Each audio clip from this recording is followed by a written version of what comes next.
Hello mga kaibigan, welcome to my vlogs, Abel Vlogs TV. At kung bago lang po kayo sa aking channel ay huwag natin kalimutan mag-subscribe. Pindutin po natin ang notification bell para lagi po kayong updated sa ating mga videong ina-upload.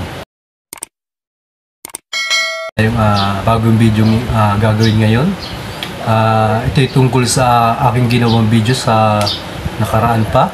Maraming salamat po sa nakapanood ng ating video tungkol sa Flomosil. Ayan, ito yung Flomosil. Makikita niyo sa video. Disclaimer lang po, itong video ng aking ginagawa ay tungkol lang po ito sa ayon sa aking karanasan. Kaya magpakonsulta rin po kayo sa inyong mga doktor na tungkol sa gamot na ito. Maraming salamat nga po sa mga nakapanood doon po sa ating video ginawa. Dahil meron po nagtanong doon kung magkano daw po ang ating Flomosil. Ang Flomosil ito ay nabili ko po sa Watson. Makikita niyo po sa picture kung magkano po ito. At pwede naman po kayong pumunta sa Watson. Magdala lang po kayo ng sample ng picture na ito at sabihin niyo lang po na kayo ay bibili. At ngayon naman mga kaibigan ay gagawa tayo ng demo tungkol sa paggamit ng Flomosil. Ang Flomosil nga pala ito ay mas mainam nga pala ito sa mga ubo, sa mga plema na meron po kayo. Dahil ito po ang recommend ng aking doktor na aking pinuntahan. Dahil ako po dati ay merong plema sa aking lalamunan. Ito daw po ay nakakatulong para maging panunaw sa ating matitigas na plema sa ating lalamunan. Ayun man, ay magpa-consulta rin po kayo sa inyong mga doktor. Thank you! Okay mga kaibigan, ito nga pala ang ating Flomosil.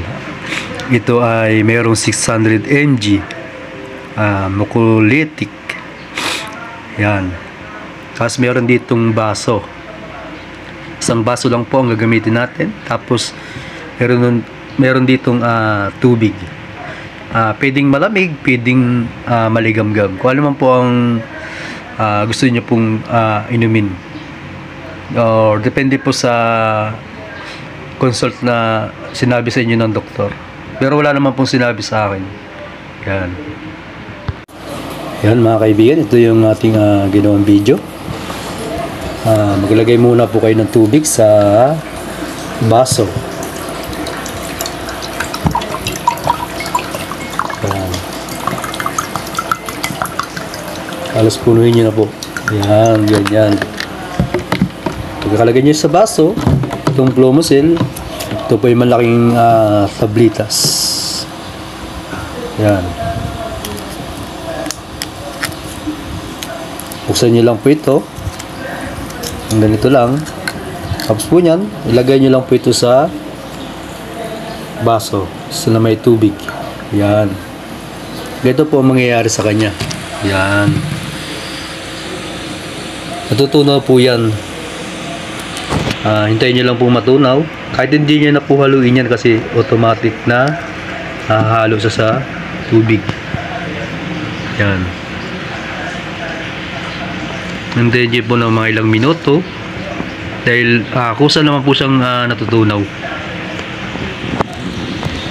Yan. Pwede nyo pong halo-haluin kung naiinip kayo, pero hindi ko na po ito yung nahalo-halo.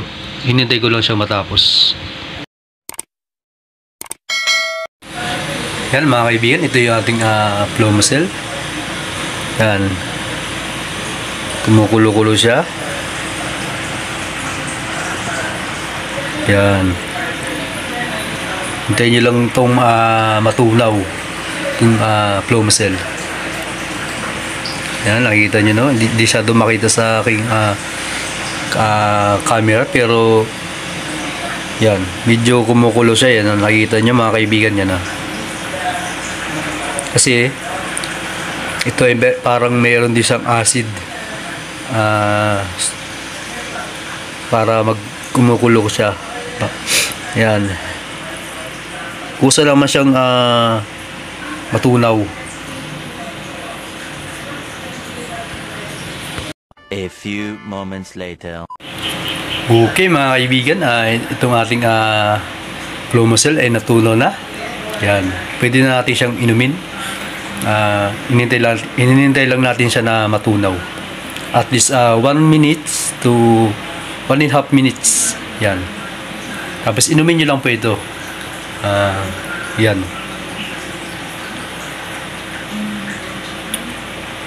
Ang lasa naman niya ay parang Sprite or soft drinks. Kaya walang problema sa lasa. Ganun lang mga kaibigan. Try nyo na to. Ito lang po ang paggamit niya. Thank you. Okay mga kaibigan, nawa ay kayo ay aking natulungan sa ating ginawang video.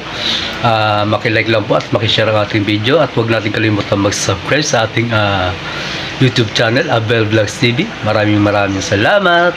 Thank you for watching.